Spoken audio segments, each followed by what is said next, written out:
d'abord Catherine Ney. Bonjour Catherine. Bonjour Dimitri, bonjour à tous. On vous retrouve comme chaque vendredi. Énergie, défense, budget. Les sujets de dissension entre Paris et Berlin, on l'a vu toute la semaine, se multiplient. Le Conseil des ministres franco-allemands qui était prévu mercredi a été annulé.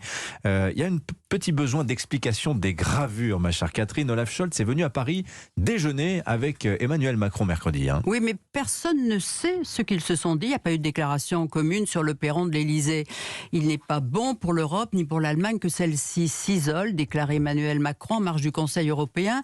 Façon de lui mettre la pression. Et il y a eu un petit résultat. Olaf Scholz avait accepté ce qu'il refusait, qu'un mécanisme de plafonnement du prix des gaz soit étudié. Mais enfin, ça ne mange pas de pain, vous voyez. Bon, est-ce qu'on peut encore parler d'un couple franco-allemand, Catherine? Oui, on a peut-être eu tort d'en parler avec un certain romantisme, parce que c'est vrai qu'il y avait de l'affect entre Valéry Giscard d'Estaing et Helmut Schmidt, entre Mitterrand et Kohl, entre Chirac et Schröder, puis avec Angela, à laquelle il faisait des baise-mains, entre Nicolas Sarkozy et Merkel.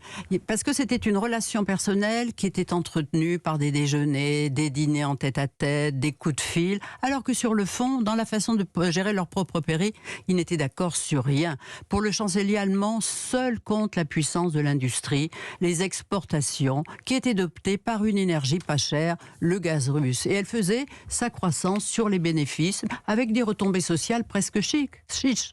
Alors que les Français, pour eux, la croissance vient de la consommation, de la dépense sociale, financier en s'endettant, et puis il y a le quoi qu'il en coûte, toujours d'actualité, avec un commerce extérieur qui s'effondre, et pas de chance, il faut dire que notre plus grand client est la Grande-Bretagne qui ne va pas bien. En plus, la France a sabordé sa seule source de richesse, le nucléaire.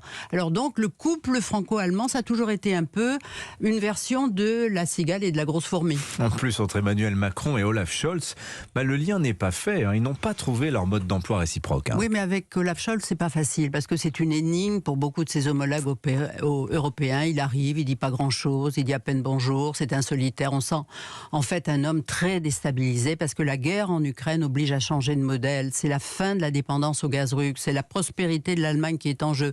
Donc il joue en solo pour trouver de nouvelles sources d'approvisionnement. En plus, il doit gérer une coalition, les SPD, Verts, libéraux, qui ont des vues opposées pour gérer toutes ces nouvelles vulnérabilités. L'inflation est à 10%, elle mange les retraites, l'Allemagne est un pays de vieux.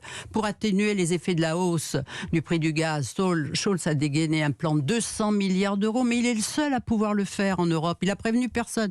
Donc il s'isole, parce que pour l'instant, il ne veut pas entendre parler de solidarité financière européenne sur le mode de ce qu'Angela Merkel avait fait pour la crise au Covid. Et c'est-à-dire, ce qu'il vient de faire, là, ce jouer solo, c'est presque en contradiction avec le discours que Olaf Scholz, toujours, avait tenu en août dernier à Prague. Oui, où il avait parlé de l'Europe, en reprenant d'ailleurs quelques thèmes développés par Emmanuel Macron, comme pour une plus grande souveraineté européenne, plus de politique commune, mais en défendant le projet de bouclier antimissile avec 14 pays de l'OTAN, sans associer la France.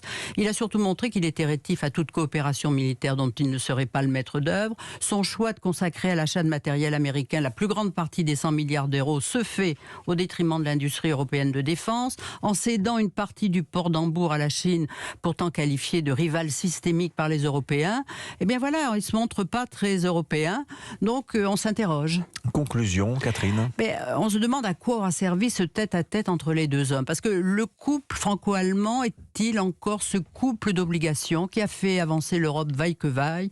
Mais s'il ne l'est plus, eh bien ce serait déjà une très grande victoire pour Vladimir Poutine. Merci.